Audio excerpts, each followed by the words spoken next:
If you want to see those days of the Son of Man, it will come like flashes of lightning. In a second, you will know a million things. Suddenly, you just say, "Kai, it has come. It has come." It will be photons, packets of light. It will suddenly hit you. And then, those things that hit you, that look small, but inside them is everything you need. No wonder the Bible says to ascribe the kingdom of God is as if a man should bring out things old and new. He's just bringing them out. You'll be bringing it out. And the world will be saying, "What wisdom is this?"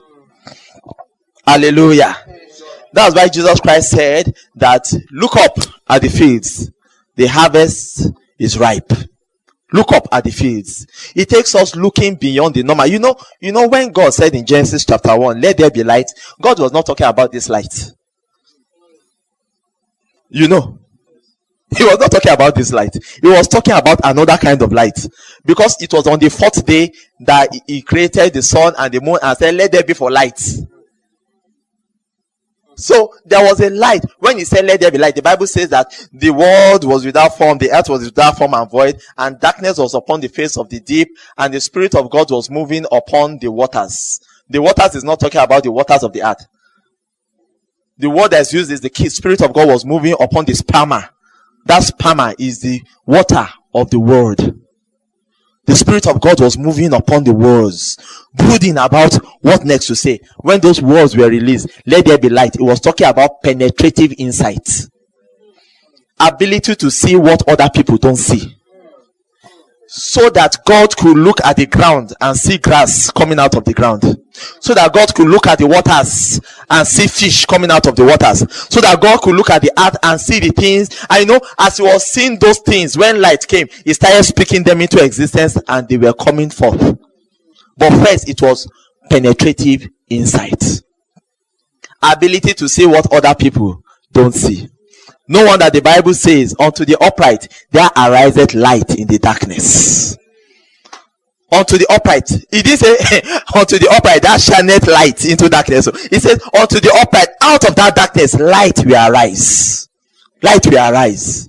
And what will our light do? That light will grant you the treasures of darkness and hidden riches of secret places. That's why it's called treasures of darkness. Something that is hidden in a place that ordinary people don't see. Apart from people that have penetrative insights. Hallelujah. Hallelujah. People that stay with this, they don't swept away by the economies of the world. Nova Hayes, they were paying him fat amounts of money to be on the boards of many businesses. Why? Because they want to take a decision. Everybody say, "This is the best deal we are closing in a decade." Nova Hayes will say, "No, don't." Why? No reason. What's the reason? But he had been in God's dark room. He had been bringing out those. I have a bad feeling about this. After some days, they will see it crash. That's penetrative insight. That's penetrative insight. When the current of money, money is current. That's why they call it currency. To know where the current is flowing is penetrative insight. It's penetrative insight. Let me tell you, this is one of the ways that God is going to transfer wealth into his body in these last days. I'm telling you, last year we were praying. I think Miko was there too. We were praying, and God said the tectonic plates are shifting. And he told me, "You're a major beneficiary of the shiftings of the tectonic plates." Tectonic plates are shifting. People, the thing is being removed from under their feet. They are falling. But as they are falling, God is repositioning us. How? With penetrative insights. Hallelujah. Now let me show you something and then I'll come back to the 1 Timothy chapter 6.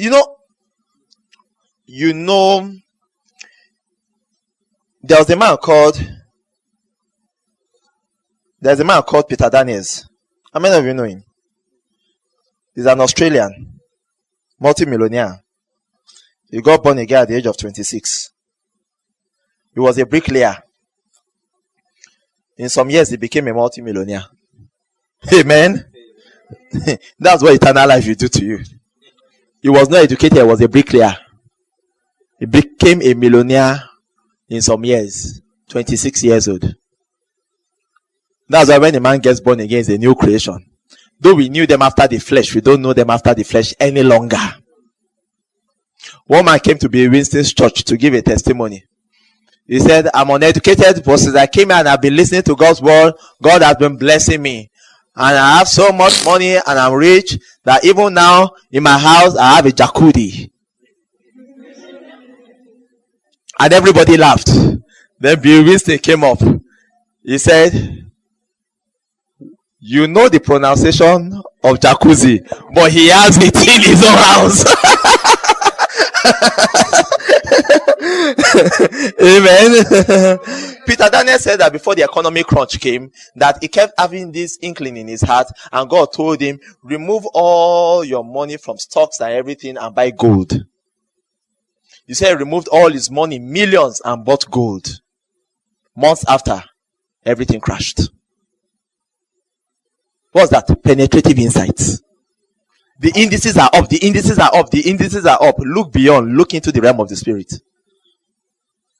That is why when everybody was buying houses and buying cattle, do you understand? In the time of Joseph, Joseph was buying grains. He was using all the money for grains. Why? Because he knew that was where the currency was.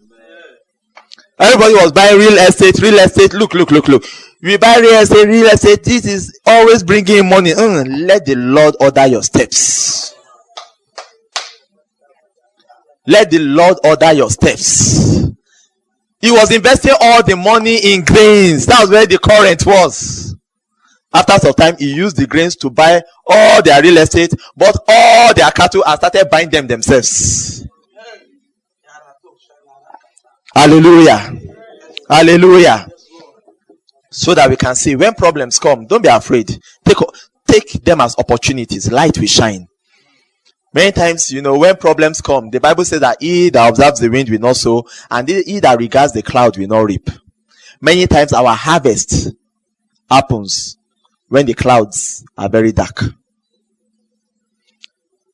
Many times to sow, there's always a reason not to sow because the winds are blowing. But when it's time to reap too, the clouds are dark. It's as if doomsday is coming. But in the midst of the darkness, there is opportunity. It's penetrative insight that will make you see it. Penetrative insight will make you see what other people have done and be able to enter into their blessings. Many times we want to start from first principles when other people have been working throughout time. One young man told me, I said, do you read Ken Hagin? You were arguing with me years ago. Said, do you read Ken Hagin's book? He said, no, I have the Holy Ghost. I don't read anything. I said, but I thought it was the Holy Ghost that gave apostles, prophets, teachers, evangelists, and pastors. He said, no, I have the Holy Ghost. I know all things. I said, no wonder you are messianic word. Amen. Amen. I said, what you are doing is as stupid as trying to get the basic laws of motion by going to sit under a tree and waiting for a mango to fall on my head. The same way it fell on Isaac Newton's head. It fell on Isaac Newton's head and I said, come. Why did this thing come down? Why did it not go up? Then he started thinking and forming laws of motion. Why can't I stand on his shoulders and do something better? Instead of trying to go and make that mango fall on my head too. Amen.